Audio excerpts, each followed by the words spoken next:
माँ सिर्फ देना जानती हैं। मम्मी, आपका ये कुकिंग वाला शौक हमें बहुत महंगा पड़ रहा है। घर में सब कुक के हाथ का बना खाना खाते हैं, फिर भी आप अलग से खाना फेंकने के लिए क्यों बनाती हो?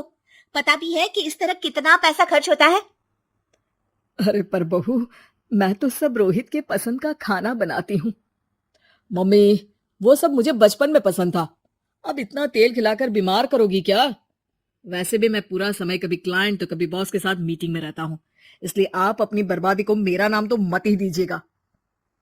ये है पिंकी की सास निर्मला, जिन्हें सबको अपने हाथ का खाना खिलाना बहुत अच्छा लगता है, लेकिन राहुल और पिंकी को ये पसंद नहीं है। इसी के चलते वो निर्मला को खाना बनाने के लिए 10 बातें सुनाकर वहां से चले जाते हैं।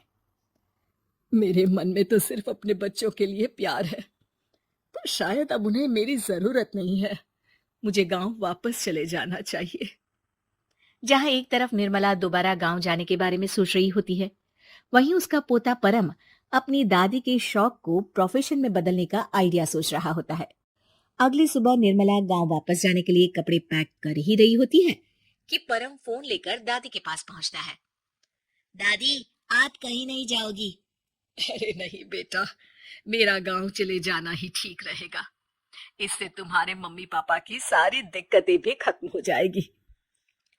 दादी, वो तो ना आपके आने से पहले कम थी और ना ही आपके जाने से खत्म होगी। उन्हें हमेशा पैसों की टेंशन में ही रहना है।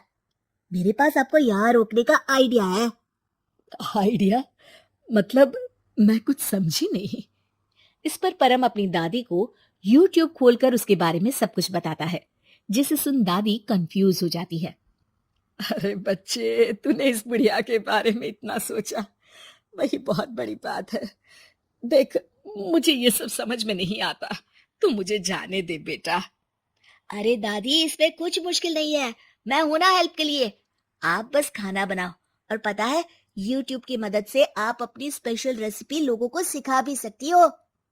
अच्छा, ऐसा भी हो सकता है? मतलब बस घर बैठे मैं दूसरे लोगों को सिखा दूंगी? सिर्फ कुछ लोगों को नहीं, पूरी दुनिया को सिखा सकती हो, और उसके लिए आपको सिखाने के पैसे भी मिलेंगे दादी। इस पर बहुत देर तक दादी को YouTube के बारे में समझाकर आखिर में परम उन्हें कन्विंस कर ही लेता है, जिसके बाद वो गांव जाने का प्लान कैंसिल कर YouTube चैनल शुरू कर देती है। हमने ये शुरू तो कर दिया, पर इससे कहीं रोहित और पिंकी को दिक्कत ना हो बेटा। दादी, वो आपके बारे में नहीं सोचते तो आप क्यों उनके बारे में इतना सोच रही हो? इसके बाद दादी पोता मिलकर खाने की वीडियो और साथ ही उनके ट्यूटोरियल की वीडियो बनाकर उन्हें YouTube चैनल पर अपलोड करने लगते हैं। सब खुशी से चल रहा होता है कि कुछ हफ्तों में ही पिंकी को इसकी खबर हो जाती है। हमारी पीठ पीछे घर में ये सब क्या चल रहा है?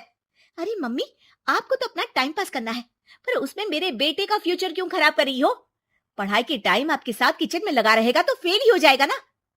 वैसे इस YouTube वाले के शौक के लिए आप जो फैंसी डिशेस बना रही हो, उसके पैसे कहाँ से आ रहे हैं?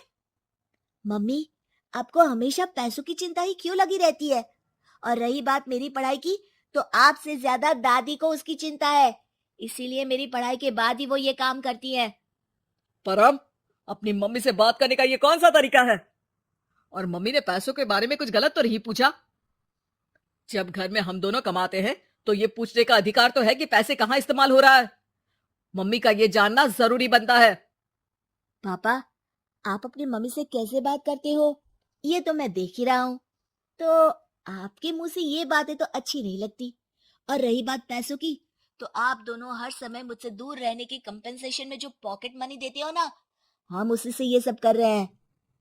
इस पर परम अपनी दादी को लेकर वहां से चला जाता है, जिसके बाद पिंकी और रोहित YouTube चैनल बंद करवाने की बहुत कोशिश करते हैं, लेकिन परम ऐसा होने नहीं देता। इसी तरह महीने बीत जाते हैं, पर चैनल का कुछ खास ग्रोथ ना देखकर निर्मला निराश हो जाती है। हम इतनी मेहनत करते हैं, फिर भी आज तक मैं तेरा 1 रुपया भी वापस नहीं कर पाई।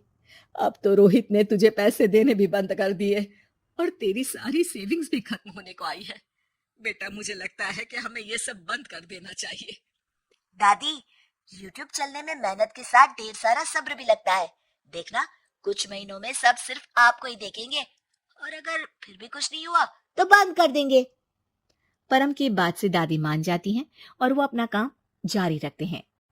अगले ही महीने पूरी दुनिया में लॉकडाउन लग जाता है, जिसमें सब घर में तो बंद हो जाते हैं, लेकिन साथ ही पिंकी की जॉब चली जाती है और रोहित के ऑफिस में भी ज्यादा अच्छे हाल नहीं होते। लेकिन वहीं लॉकडाउन के असर में निर्मला के सब्सक्राइबर्स और व्यूज बढ़ने लगते हैं। देखा दादी, मैंने कहा था ना, एक दिन सब आपको ही देखेंगे। अब तो आप बस रोज एक वीडियो अपलोड करो और जादू देखो। इसी के साथ लॉकडाउन के कुछ ही महीनों में निर्मला खाने वाली दादी के नाम से सारे सोशल मीडिया पर फेमस हो जाती है, जिस वजह से अब उन्हें यूट्यूब के पैसों के साथ पेड एडवर्टीजमेंट और पेड प्रमोशन भी मिलने लगते हैं।